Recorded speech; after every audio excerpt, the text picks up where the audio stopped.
People often say that childhood sweethearts are no match for fate.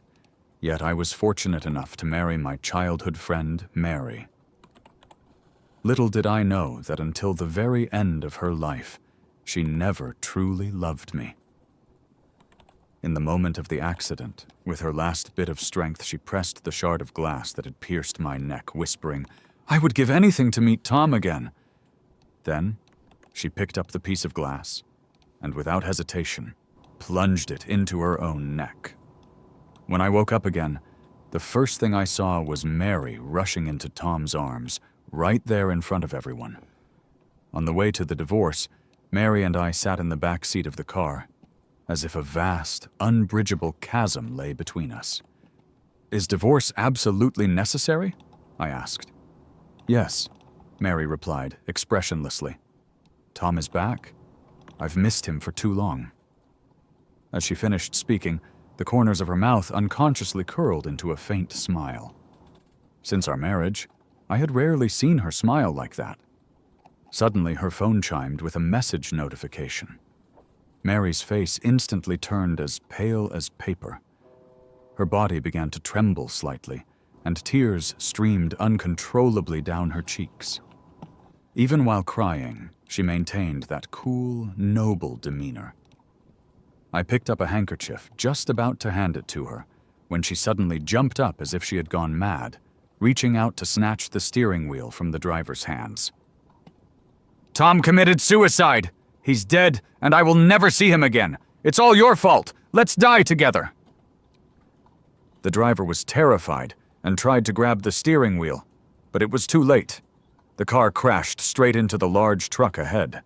I fell into a pool of blood, groggy and trying to struggle for my own salvation. But Mary gave me no chance at all.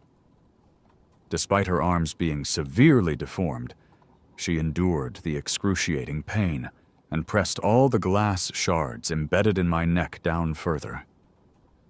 Then, she revealed a smile of relief, picked up the glass shards again, and stabbed them into her own neck. "Tom, I'm here to keep you company." "Young master, we have arrived at the school." A call suddenly woke me up, and I opened my eyes wide, jolted by a bone-chilling cold. Perhaps it was the effect of adrenaline. When death approached, I surprisingly didn't feel much pain, only the deep-seated cold that penetrated my bones. The chill from blood loss and Mary's heartless coldness intertwined, completely extinguishing my will to survive. No matter how hard I had tried to warm Mary's heart, in the end, it was all in vain. I looked around in confusion, and before I could see clearly, a figure quickly darted away. I opened the car door and gazed at the familiar high school campus in front of me, feeling as if I were in a surreal dream. The figure that had already run far away was Mary. I instinctively walked towards the classroom, where a crowd of curious classmates had already gathered at the door. While Mary is actually with Tom, does George know? They are really bold, hugging each other in broad daylight. It truly makes one envious. The surroundings were filled with whispers. Upon seeing me, the crowd automatically parted to create a path. Mary's eyes were red, as if she had found a long-lost treasure, and she held Tom tightly. When her gaze met mine, a flicker of disgust flashed in her eyes. At that moment, I clearly realized that this was not a dream. I had truly returned to the past. Seeing her excitement and joy, I lowered my gaze and said softly, "It's time for class." After saying that, I walked straight into the classroom. The crowd immediately dispersed, and my good brother, David, walked over to me, looking back at the two people embracing. "You're really not doing well. The person you've been chasing for so long is actually with someone else." There was a teasing smile in his eyes, but I could tell he was standing up for me. I glanced at Tom outside the window, his expression somewhat flustered, and my heart was filled with bitterness. I no longer like her, so don't associate me with her anymore. That's right. from the moment Mary endured excruciating pain to insert the glass into my throat. My love for her had completely vanished. David looked at me somewhat unexpectedly. After all, anyone could see my possessiveness towards Mary. I opened my backpack, and instead of homework, it was filled with various snacks that Mary loved to eat. After thinking for a moment, I stuffed all these snacks into my desk mate's desk. Just then, the class bell rang. Mary reluctantly released her grip on Tom's neck. Tom's gaze flickered uncertainly, not daring to meet my eyes. And that cowardly look made my heart feel even more bitter. Mary has always believed that I used tricks to force Tom to leave for another place, causing them to miss each other. But little did she know it was Tom who approached me first to negotiate terms. As long as I gave him the opportunity for a government-funded study abroad slot, he would no longer compete with me for Mary. At that time, I loved Mary deeply, but her gaze was always on Tom. Faced with the opportunity that came to me, I naturally seized it without hesitation. Later, Tom went abroad, and Mary and I continued to have a cold war until we graduated from college. Mary returned to her seat, bumped my table, and said, "Give me some bread and milk." She sat in the front row and was too lazy to turn around. I pretended not to hear and lay on the table in a daze. She then turned around to look at me, and seeing that I was sulking, she pouted unhappily. But the smugness in her eyes was particularly glaring. Indeed, she was with the person she liked, and here I was, the former simp. So she must be the winner in life. After the class ended, my thoughts became a little clearer. Looking at the empty desk of my desk mate, I decided to find something to do to distract myself. As soon as class was over, Mary naturally took my backpack that was hanging on the chair. She rummaged through it for a long time, found nothing, and simply reached into my desk to search. "Where are the snacks you brought me? I haven't had breakfast yet." Her beautiful brows and eyes were filled with anger, just like in our past life after marriage, as she questioned me with a sense of entitlement. In the past, I would shamelessly coax her in a low voice. But now, why should I? "You didn't eat breakfast? What does that have to do with me?" I slung my backpack over my shoulder, packed the snacks I had stuffed into my desk mate's desk back in, and turned to leave. Mary stamped her foot and snorted coldly. "Got some skills now, don't think it'll forgive you easily." This is her usual way of threatening me, and hearing this, I am filled with sarcasm. She is just the daughter of my family's maid, yet she is so oblivious to her own insignificance, taking advantage of my fondness for her. I took out my phone and made a call home. "Mom, clean up Mary's room and let her move to where she should be. Also, you don't need to give her living expenses anymore." Mom was very surprised, but more than that, she was excited. She didn't ask many questions about the reason, seemingly afraid that I would change my mind, and after agreeing, she quickly hung up the phone. I really am a fool.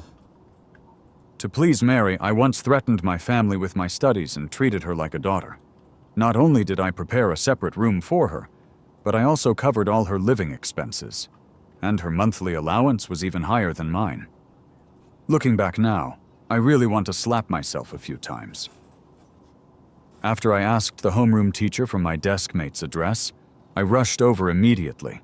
I remember that in my past life, this desk mate also hadn't come to school for several days, and the next time I heard news about her, it was that she had committed suicide. The girl at the next desk is very quiet, studies hard, and her grades are quite good. I really can't understand why someone who works so hard would choose to commit suicide. After passing through several alleys that emitted a foul odor, I finally found her home. In front of the dilapidated house was a large character that read, "Demolish." I frowned slightly and continued upstairs. The higher I climbed, the more intense the feeling of sadness became, until I saw the white couplets posted at the door. My heart sank suddenly. and my feet felt as if they were filled with lead, unable to take another step forward. The door to the room was wide open, and in the dim yellow light, the sound of soft weeping could be heard, sending chills down my spine. "Lily!" I called softly into the room.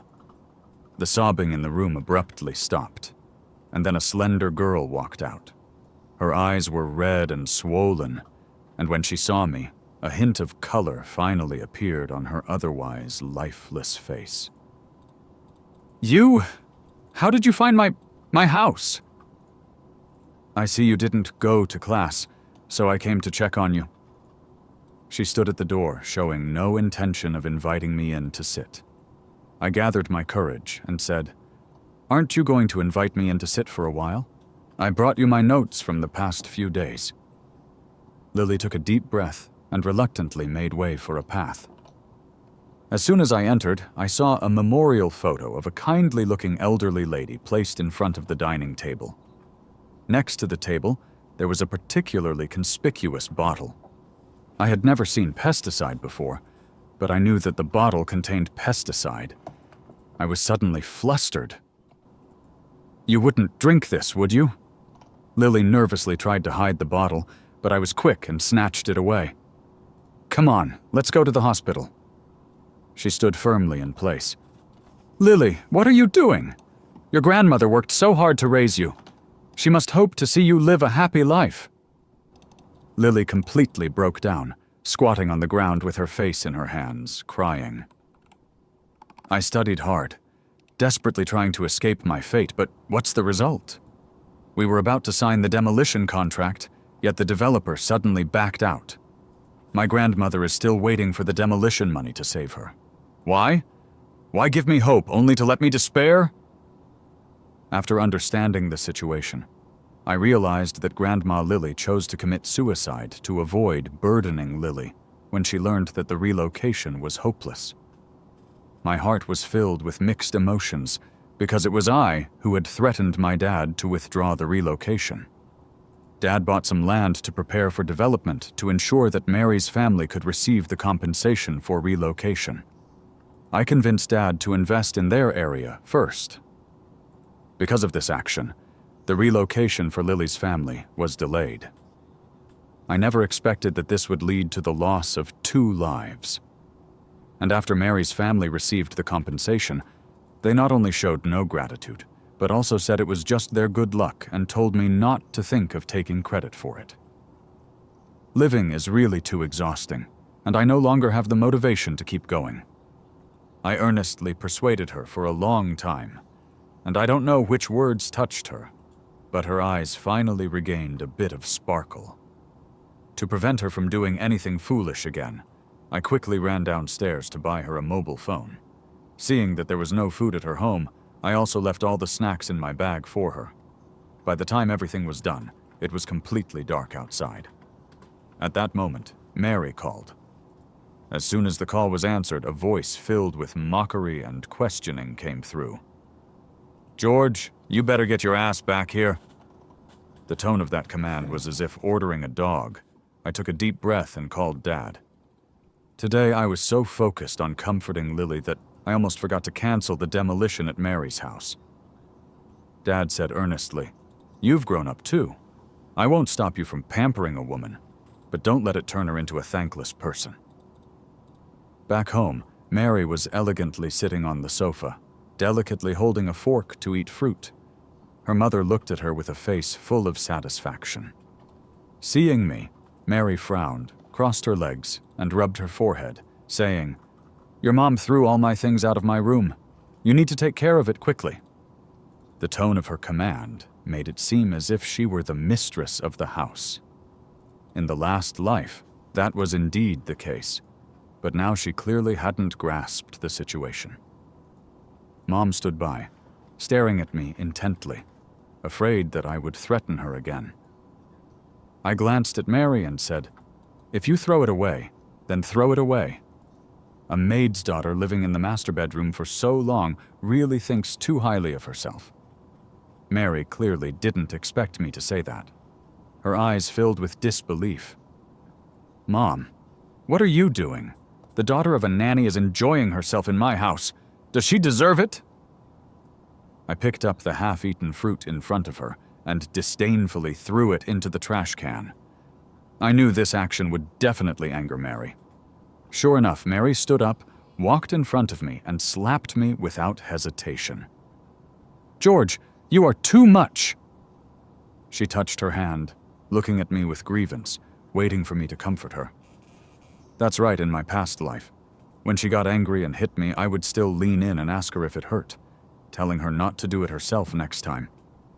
But this time it's different. Mom rushed over like crazy and slapped Mary's face several times. "What do you think you are, daring to lay a hand on my son? Not knowing your own place? I suggest you all just get lost." Mary didn't expect her mom to take action. In a fit of anger, she laughed and said to me, "Are you just going to watch your mom bully me like this?" I am checking my mom's hand. It is a bit red and swollen. "You said you would get to work, so how did you end up hurting yourself? Next time, why not use a more convenient tool?" The treatment that once belonged to Mary has now shifted to her mother. Mary, furious, picked up a nearby vase and smashed it hard on the ground. "George, this is a vase from the Tang Dynasty worth 8 million. Mom suddenly pushed me away, looking at the broken pieces on the ground with a pained and speechless expression. Mary crossed her arms and raised her chin proudly, saying, "George, hurry up and get your mom to apologize to me or I'll smash your whole house." I looked at her like she was a fool and dialed the emergency number. When the police arrived, Mary remained dignified and aloof, refusing to admit her mistake and even giving the officers a cold shoulder. Her mother, Dina, stood frozen in place, watching as the person was taken away, unsure of what to say. "Dina, I give you 15 minutes to pack your things and leave immediately. You can't treat me like this. If Mary comes back, she definitely won't forgive you." Over the years, Dina has also grown quite a bit of an attitude, subtly considering herself my mother-in-law. I stopped wasting time and instructed the butler to hurry and get people moving. In less than 15 minutes, Dina's belongings were all thrown outside the iron gate. At midnight, perhaps Mary couldn't hold on any longer. The police station called me. "Hello?" As soon as the call was connected, Mary's voice came through.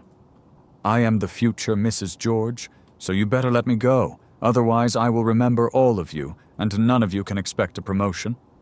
Then she threatened disdainfully. The police officer who called me was also a bit angry.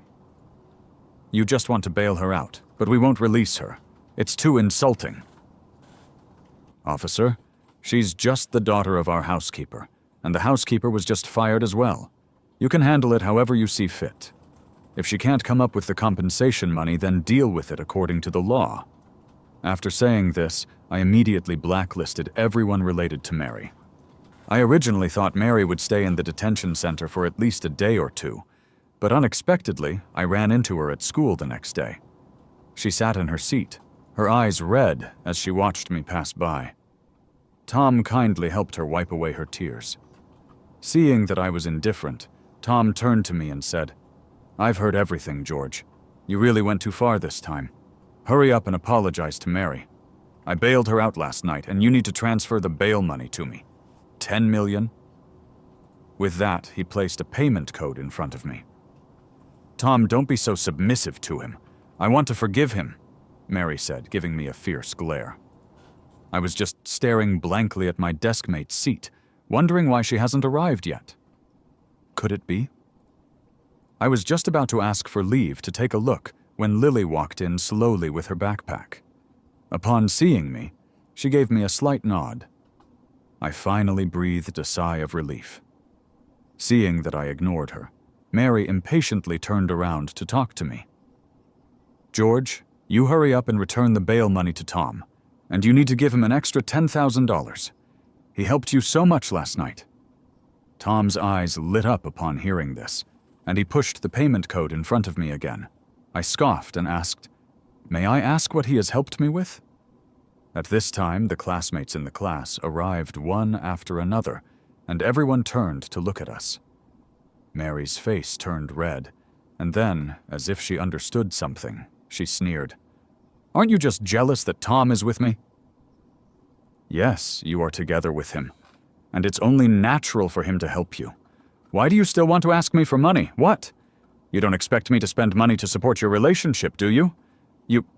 You're so calculating. I will never like you in this lifetime." Mary pouted and snorted coldly. Tom's face looked a bit grim since he didn't receive the money. "George, how can you treat Mary like this? Even if she is with me, isn't she the person you like? Shouldn't you be willing to give for someone you like? You should hurry up and pay back the money." When he said this, the classmates couldn't help but shake their heads. "I don't like her anymore. The person I like is Lily." I propped my chin up with my hand, looking at Lily sitting beside me. Hearing my words, Lily stiffly turned her head to look at me. "You just keep pretending," Mary snorted coldly, pushing her desk forward and creating some distance between her desk and mine. Having lived a whole life, she is still so immature. She can't really think that this is cute, can she? For the next week, Mary ignored me completely. But her gaze always carried a sense of grievance and resentment, until the days of sending Mary her living expenses every month.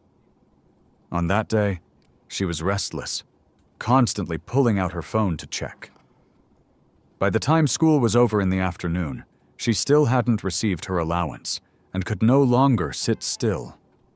She stopped me at the school gate, skillfully getting ready to get in the car. I quickly locked the car door, lowered the window, and looked at her. "George!" Mary glared with wide eyes. "My car is not something just anyone can sit in. Why hasn't your mom sent me the living expenses this month? Does she look down on me and want to humiliate me?" I looked around at the onlookers and said loudly, "You're just the daughter of my family's maid. We only gave you living expenses out of pity. Now that your mom has been fired from our house, what face do you have to ask me for living expenses?" When her identity was exposed, Mary's eyes turned red all of a sudden. She threw her backpack in my face and ran away crying. Tom walked over, looking down at me sitting in the car, his eyes revealing jealousy. "You've really gone too far this time. Transfer $100,000 to me, and I'll help you smooth things over with her. Otherwise, you two will really be completely at odds." He earnestly took out his phone to show the payment code. I directly had the driver drive away. The wheels rolled over Mary's backpack. After that period, Mary completely severed ties with me. She went around making threats to cut off her friendship and constantly gave my friends the cold shoulder. David was publicly humiliated by her several times, but he remained silent and endured it. One day, David and I were having lunch with Lily in the school cafeteria when Mary and Tom walked over side by side. They looked around for a while, but couldn't find a seat, so they came over to us. "Move aside!" Mary shouted at Lily. During this time, to give Lily psychological support, I asked her to be my tutor. I glanced at the dishes in Mary and Lily's bowls. There was only one vegetable dish and a bowl of free soup in Mary's, while Lily's bowl was filled with a lavish meal. Seeing this, Mary was even more furious. "George, let her go, and we can have a good talk as long as you sincerely admit your mistake." "Come on, Lily, eat more." I completely ignored Mary and kept serving food to Lily. She was just too thin. Mary felt neglected and embarrassed, so she kicked David with her foot. "Step aside." After this period of time, David has already come to believe that I don't like Mary, and he stretched out his long legs and kicked back at Mary. "What do you think you are, daring to order me around?" Mary was kicked and stumbled, spilling the vegetable soup all over herself, looking utterly disheveled.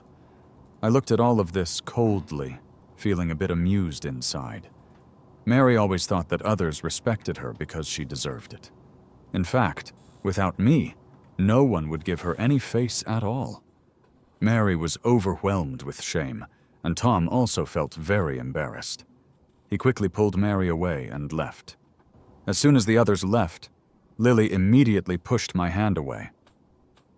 "All right, everyone is left. Stop acting. It is already May, but Lily's hands are still cold." "How do you know I don't really like you anymore?" I asked. Lily lowered her eyes and said, "I don't deserve you. I am already very grateful to be able to help you with your studies." Hearing this, my feelings were complicated, and I went to the pavilion alone without finishing my meal. Indeed, during this time, I used Lily to get back at Mary, but it was not because I still loved Mary or wanted to make her jealous. I simply wanted to make her feel bad. Lily was used by me, and she must feel terrible about it. Just as I was thinking, Tom's voice came through. "Mary, why don't you apologize to George? My mother's medical expenses can't wait any longer. I know this has been unfair to you, but I will make it up to you." "Tom, don't say that. I didn't know Annie's condition was so serious. It's all George's fault. I don't mind apologizing to him. I'm just worried that you might be jealous." "I'm fine, as long as I know you have me in your heart. I'm just worried about you feeling wronged. Any grievances you suffer by George's side, I will make sure to get back for you in the future." I looked at the two people standing together in the bamboo forest, feeling like I had swallowed a fly. What do I count in their play? Fortunately, there is less than a month until the college entrance examination, and that $8 million compensation is enough to give Mary a headache. The afternoon after school, Mary again thoughtlessly tried to sit in my car. I was waiting for someone and didn't stop her in time, so she squeezed in. "Amy's backpack is at your house, so go get it." I pointed to a dog sleeping in a doghouse not far away and said, "Your backpack is over there." Mary took a deep breath, crossed her legs, and was about to eat the fruit in the car. I watched as Lily's figure drew closer, feeling a bit anxious for some reason. I was a little afraid of letting Lily see me with Mary. "What exactly do you want to do, George? I've thought it through. I can forgive you, but you have to take responsibility for Tom's mother's medical expenses and for the vase you broke last time. I suffered a lot at the police station, and you even made me pay for it. It really infuriated me. If you give me $10 million for this matter, I can forget all of it." The more I listened, the more speechless I became. Seeing that Lily was about to arrive, I kicked Mary out and instructed the driver to take the car to the front gate. "George, I am really angry, and I will definitely make you regret it." I took Lily's backpack and helped her into the car. "The college entrance examination is coming soon, so you'll have to work hard during this time. After many years in society, I have almost forgotten everything I learned in high school, but I can pick it up quickly with Lily tutoring me. My scores have now reached 600 points. In my previous life, I scored 650 points, while Mary and Tom only scored 560 points. Worried that they would be together in college, I applied to the same school as them. Although studying wasn't very useful for me, the knowledge from my past life was enough for me to advance in the company, but who would complain about having a higher degree? I am studying hard on my side, while Mary is trying to get back at me. She is even more blatant in showing off her affection with Tom in front of me. On the eve of the college entrance examination, she sent me a multimedia message. "I will forever belong to Tom in this lifetime." The accompanying image is of a large bed in a small inn with yellowed sheets and shabby decor, clearly the kind of place where you can stay for just a few bucks a night. "Mary, you dare!" Mary immediately replied, "You forced me." After saying this, I didn't pay any more attention to it. The next 2 days, the exam went smoothly. Mary's repayment time is also approaching. At that time, they agreed to repay after the college entrance examination, and now I want to see how they will handle it. If the living expenses my family has given her over the years had not been spent, we should be able to save up $2 million. Her mother's salary is also decent, and if the family pitches in, we can definitely come up with $3 million. When I went to collect the debt, Mary still held her head high. "Give him the money." $8 million, I reminded. But we don't have 8 million, Mary's mother said worriedly. This house is going to be demolished soon, right? The compensation for the demolition will definitely be a lot, so let's sell this house first. Saying this, she pulled her family aside. Don't worry. George is just betting hard with me. It's just a matter of who gives in first. I know him well enough. In the end, they'll get all this money back. Her family finally breathed a sigh of relief. Finally, Mary's uncle bought their house for $5 million, agreeing that they would buy it back for $8 million later. If they didn't buy it back, all the demolition money would go to her uncle. I happily accepted the money and took a sentimental glance at this dilapidated old building. In my previous life, I invested quite a bit of money to develop this area, but the results were disappointing. Although I didn't lose money, I also didn't make any profit. Under my persuasion, Dad chose to breach the contract and gave up this pie piece of land. Relocation? Don't even think about it. This place will always be a slum for the rest of our lives. I got $8 million and wanted to celebrate with David and Lily, but when I arrived at Lily's house, it was already empty. I received a farewell letter from her, in which she expressed her gratitude for my presence that day, and said that when she is able, she will repay me. I completely lost contact with Lily and inquired with the teacher about which school she went to, but I had no results. I felt empty inside. To get rid of this uncomfortable feeling, I started a business with this $8 million. The summer vacation ended, and Mary appeared before me again. She looked thin and disheveled, completely unlike the glamorous Miss George from her previous life. Only the sarcastic and haughty expression on her face remained unchanged. George, I am already pregnant with Tom's child. Do you regret it? I frowned as I looked at her, feeling shame for having once liked someone like her. Fortunately, in this lifetime, I have nothing to do with her anymore. Otherwise, it would be even more humiliating than having a criminal record. Regret is useless. I will give birth to his child and then marry you, making you suffer as you watch me raise his child. This is what you owe him from your past life. She looked at me mockingly, thinking that this would hurt me. I quickly sent a message to the property management asking them to increase security. When Mary was being escorted away by the security, she screamed hysterically, George, you can't let anyone harm my child. This is my child with Tom, and even if you love me, you have no right to do this. Even if I die, I will give birth to my child with Tom. If you dare to touch this child, I will never forgive you for the rest of my life. In her desperate screams and struggles, she was carried by the security guards to outside the community gate, and then no one cared for her anymore. From the video sent to me by the security guard, I saw her repeatedly mumbling, "Why did you throw me out and not care about me anymore? Shouldn't George force me to get rid of the baby and start over with me?" Her hands were trembling, and her gaze gradually turned fearful. Mary, how are you? Did George hurt you? If he dares to touch our child, I will fight him to the death. Tom absent-mindedly looked into the community, hoping someone would come out quickly.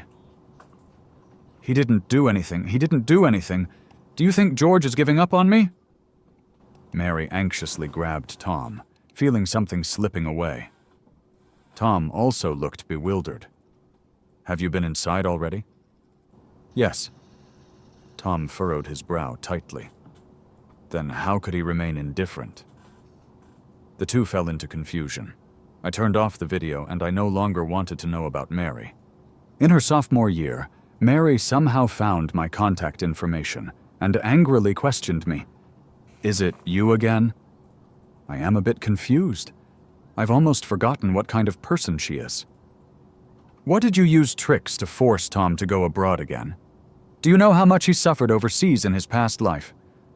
George, you are really too immature. Fine, I give in. I agree to marry you. Just stop targeting Tom. I glanced at the time. Tom also went abroad at this time in his previous life. Mary thought that all these years I still liked her. How ridiculous. It has nothing to do with me. I'm not interested in your matters. Mary is skeptical. Stop lying. I haven't liked you for a long time. Ever since the day you got together with Tom, I've had no interest in you at all. I hope you can understand that. I don't believe you. If you don't like me, why don't you find a girlfriend or have any flirty interactions with other girls? Mary said playfully. I'm too lazy to waste words with her. The reason I don't date is indeed because I like someone, but that person is not her. I opened the social media app and clicked on Lily's account. She is now full of confidence, radiating energy, and is about to go abroad for an exchange program. The girl who once was timid and shy, like an ugly duckling, is slowly transforming into a beautiful swan. Mary then came to me several times, wanting to leave the child with my mother for her to take care of. I directly called the police and said she wanted to abandon the child. She could only huddle in her old, leaky house, waiting day after day for Tom to come back. David told me about her situation. Her family is increasingly dissatisfied with her because they have no money, and now there's an additional child. The family wants to send her back, but she kept saying that I would marry her after graduating from college, which reassured my family. It's just that without money, her life has been quite difficult in recent years. Because she has to raise her child and earn a living, she can only set up a stall. On the day of her university graduation, Mary appeared again. She was dressed beautifully and stood proudly in front of me and my classmates. In my past life, I proposed to her while taking graduation photos. A patch of grass nearby has been lovingly marked out, decorated with flowers and balloons in a very romantic way. Mary naturally spotted it at a glance. She let out a soft hum, turned her head away, pouted, and said, "You want to use public opinion to pressure me into accepting your proposal again in front of everyone. You always do this. Fine, fine, this time I agree to you." She hotly walked towards the center of the proposal. Just as I reached out my foot to step in, a girl suddenly pulled me out. "What are you doing? Didn't you see someone proposing? Don't cause trouble!" Mary stumbled and almost lost her balance. She glared angrily at the girl in front of her. The protagonist of this proposal banquet?" The girl seemed to have heard some huge joke. "You? How is that possible?" Mary proudly lifted her chin, drawing envious glances from those around her. Before the crowd could envy her for a few seconds, the girl